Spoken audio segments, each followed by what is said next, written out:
Steve, what did you think of Jordan Poole and Eric Pascal tonight? I thought they both played well. They both showed their skill, their ability. You know, Jordan, obviously, we drafted him for his ability to put the ball in the basket, and you can see his confidence. And Eric really stands out, physically out there. He's a strong, explosive kid, and he's not afraid, and he can play multiple spots defensively. So I thought both of them were good. Steve, pretty clunky in the first quarter, but in that second quarter, you guys cut the lead down. What did you see out of that second quarter? We just made a good push. We got on a nice little run. We made some stops and just had the momentum going our way. But it's a typical preseason game. A lot of different combinations out there, and players playing limited minutes and a little chaotic. But all in all, it's a good game to have on tape for our young players to learn from, and good night for our vets to continue to get in shape and build their stamina. How was the communication tonight as guys get a sense of each other on the court at game speed?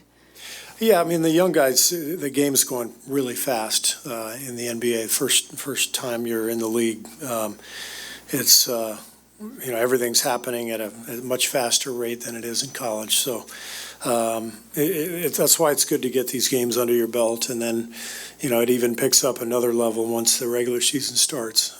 So the experience is great, and it's been a really good week. I'm not too concerned with the result, but we do have to play better defense for sure. We'll work hard on that next week, and we'll take tomorrow off and get back at it on Monday.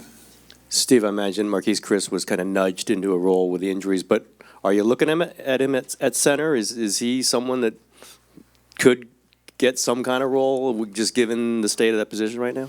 Well, he's been really impressive, and it's impossible right now to figure out what's what with our injury situation and our cap situation. I'm happy to be coaching and not being a GM, because there's a lot of minutia in the CBA, and I'm not exactly sure how it all plays out. But I do know that Marquise has had a good week. He fouled out in short minutes tonight, but he's shown a lot of athleticism, and he's a great kid. He still wants to learn and is asking questions, and I think the players like playing with him. He's pretty good in high screen and roll, setting screens, running dribble handoffs. He knows what he's doing, so I think he's a really intriguing prospect. Steve, Omari got some good looks, or looked like some good looks early. Did you like him stepping out, and also what did you think of his wind out there? Well, it was good to play him some minutes.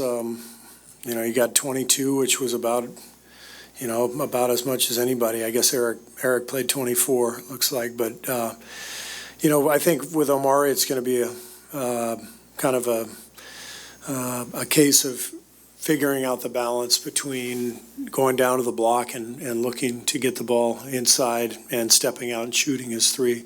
So I thought he spent too much time at the three-point line tonight, and we didn't get the ball penetrated, into the post with a pass and to set up some of our offense, and we'll probably have him down on the block more.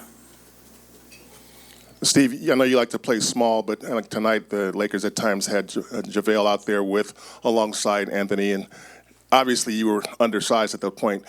How important is it for you to, at some point, have the kind of flexibility to be able to shift into a little bigger mode? Because once those guys get healthy, you're probably going to need that. Yeah, I mean, that's where Looney and Willie Cauley-Stein come into play. We need their length and their athleticism and ability to play that center spot badly. So hopefully, their absences won't last too long, and we'll be, fortified at the center spot and more able to match up with big teams like the Lakers. Steve, what were your impressions of the building after game one here? I thought it was great. Really good energy. Packed house. Crowd was fantastic. It seemed like everybody was, including the players and coaches and officials, everybody was sort of looking around. Yeah, we're also used to Oracle, and we have so many memories, great memories of Oracle, and so the first night here just felt strange. It still feels strange. It feels weird being up here instead of our cozy little room across the hall at Oracle.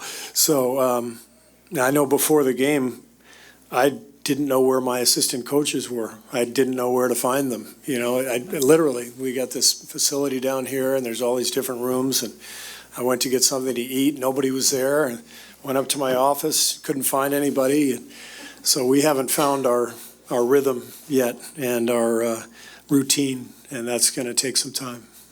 What's up with Alec Burks? I know he didn't play tonight. Yeah, he tweaked his ankle in the scrimmage yesterday.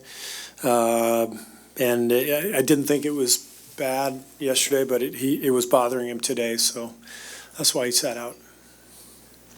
Coach, DAngelo struggled offensively tonight. What sort of adjustments does he have to make to sort of get himself acclimated to this offense?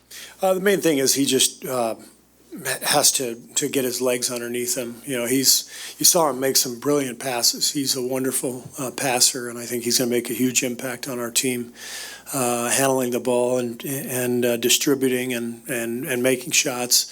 But he's got to get his legs underneath him. He's not a guy who plays a ton of pickup ball in the summer, so he uses the preseason to get his conditioning, and you could see he wasn't quite there, and nor did I expect him to be on game one.